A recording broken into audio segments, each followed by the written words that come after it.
My name is Megan Sympson, and my presentation is entitled The Hazards of Flavored Milk. My research question is, what steps can individuals take to help our public schools increase student health by decreasing the use of sugar flavoring in milk products? The research rationale I have for this project is the fact that I'm going to be a teacher later on in life, and while studying different schools at the elementary, middle school, and high school level, I found that our students are not being provided with adequate nutritional drinks in their school systems, specifically flavored milk. Thus, I found the government does not provide options for these school districts to equip our children with the nutritional products to make them healthier individuals. The methodology for my project will be included in my presentation, which is as follows. Got milk? Of course. Unless you attend a school within the Los Angeles Unified School District. National Public Radio, June 14, 2011 explains, this school district is making an utterly bold move for the health of its students by removing chocolate and strawberry milk from its cafeterias. Why cut dairy? Doesn't it do the body good? In a word, no. According to ABC News, June 16, 2011, Jamie Oliver's television show, Food Revolution, brought to the attention of LA schools and the nation the horrors of flavored milk, which contain alarmingly high concentrations of added sugar. More shockingly, according to the American College Journal of Nutrition, September 2011, chocolate and strawberry milk contain more sugar than soda, or the equivalent of 3 cups of sugar for the average student weekly. That's 105 cups a year, equaling to 27 pounds for just one student. The worst part? The industry-sanctioned sugar overload is being produced by the milk industry and promoted by the very schools charged with offering children healthy meals. Now you may be asking yourself, why do I care? I don't have children. While this may be true, some of you may have younger siblings, nieces or nephews, or your own children in the future. This information can help you to be sure that they are well-educated, healthier individuals. Further, the hazards of flavored milk apply to you as well. It is time we stop kowtowing to the milk industry and understand flavored milk and the risks to our health, the causes moving flavored milk into our nation's schools, before finally implementing some practical, viable, and rational solutions. To understand the problems with flavored milk, this sugary option must be explored, as well as the risks to our health. The New York Times, August 24, 2010 explains, regular Dean milk is naturally sweet from lactose, while flavored contains high amounts of added sugar or high fructose corn syrup. The National Dairy Council reveals in its annual industry report in 2011 that an 8-ounce carton of milk, like this one found in most schools, contains 6 teaspoons of added sugar, along with the product's natural sugar content of 12 grams, skyrocketing the overall sugar content to 34 grams in just one serving. To put this into perspective, Jamie Oliver sought to shock the nation on his show Food Revolution, demonstrating in its 2010 season the amount of sugar children consumed in just 1 week, just from flavored milk. Oliver used a dump truck to pour 57 tons of white sand into and on a standardized school bus, representing the amount of sugar children from one LA school district consumed. Shocking. But let's do a little math on our own. When you multiply 57 tons by 35, the average number of weeks in a school year, you get a stunning number of 1,995 tons.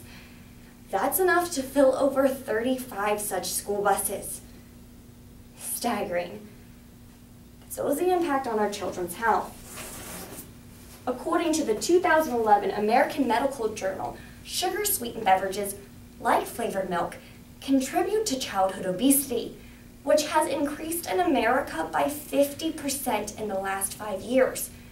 Further, this has been directly linked to coronary heart disease, as stated in the journal Pediatrics Summer 2011, while the Lancet May 2011 argues, flavored milk not only leads to heart disease, but also hypertension, diabetes, circulatory and artery disorders, and even a decreased resistance to precancerous tumors. What is supposed to be doing our bodies good is doing them harm instead. So why is our nation continuing to drink this hazard? The causes are twofold: ignorance to the risk and resistance to change. First, many are ignorant to the dangers of flavored milk, as they assume it is healthy. For example, Greg Miller, a nutritionist for the National Dairy Council, told Grist Magazine on January 13, 2011, that he routinely gives his children chocolate milk because of the many nutrients it contains, such as potassium and calcium, which it does. However, Miller is overlooking the sheer amount of sugar in each serving, outweighing the very few benefits. Many people in school districts share the same perspective as Miller, associating any milk with the word healthy. Sadly, this ignorance is being promoted by the National Dairy Council itself, as stated in the Center for Science and Public Interest, August 2011. The reason? Profit. This leads us to our next cause: a resistance to remove flavored milk from our school systems, both by the school districts themselves and the government.